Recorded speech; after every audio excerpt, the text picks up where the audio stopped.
Human action can be modified to some extent, but human nature cannot be changed.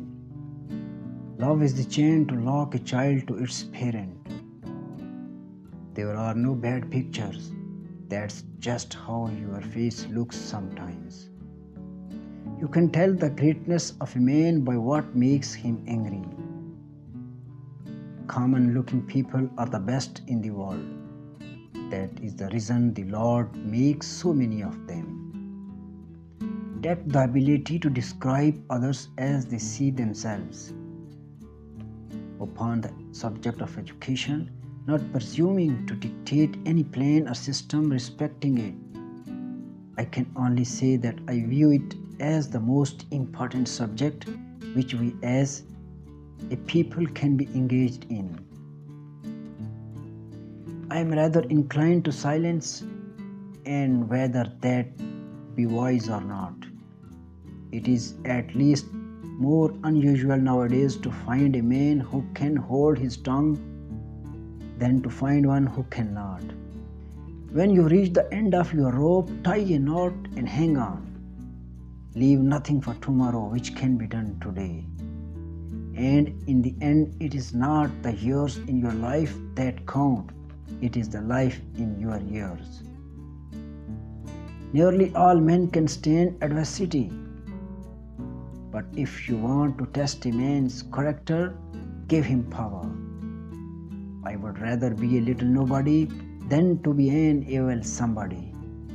The greatest fine art of the future will be the making of a comfortable living from a small piece of land. Human nature will not change in any future great national trial compared with the men of this. We shall have as weak and as strong, as silly and as wise, as bad and as good. What is to be will be, and no prayers of ours can arrest the degree. I claim not to have controlled events, but confess plainly that events have controlled me. I know not how to aid you, save in the assurance of one of mature age, and much severe experience that you cannot fail, if you resolutely determined that you will not. I have not permitted myself, gentlemen, to conclude that I am the best man in the country, but I am reminded in this connection of a story of an old Dutch farmer who remarked to a companion once that it was not best to swap horses while crossing stream. I have stepped out upon this platform that I may see you and that you may see me, and in the arrangement I have the best of the bargain.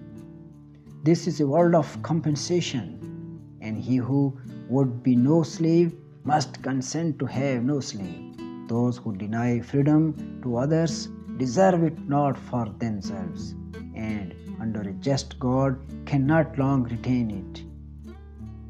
As I would not be a slave, so I would not be a master. This expresses my idea of democracy. In giving freedom to the slave, we assure freedom to the free, honorable alike in what we give and what we preserve.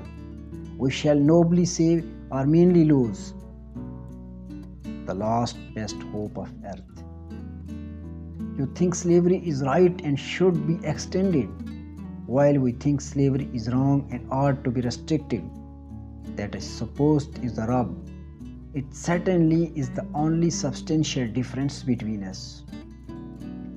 The one victory we can ever call complete will be that one which proclaims that there is not one slave or one drunkard on the face of God's green earth. I leave you, hoping that the lamp of liberty will burn in your bosoms until there shall no longer be a doubt that all men are created free and equal. It may seem strange that any man should dare to ask a just God's assistance in wringing their bread from the sweat of other men's faces, but let us judge not that we be not judged. The prayers of both could not be answered, that of neither has been answered fully. The Almighty has His own purposes. Surely God would not have created such a being as man, with an ability to grasp the infinite, to exist only for a day. No, no man was made for immortality. Let us have faith that right makes might, and in that faith, let us to the end dare to do our duty as we understand it.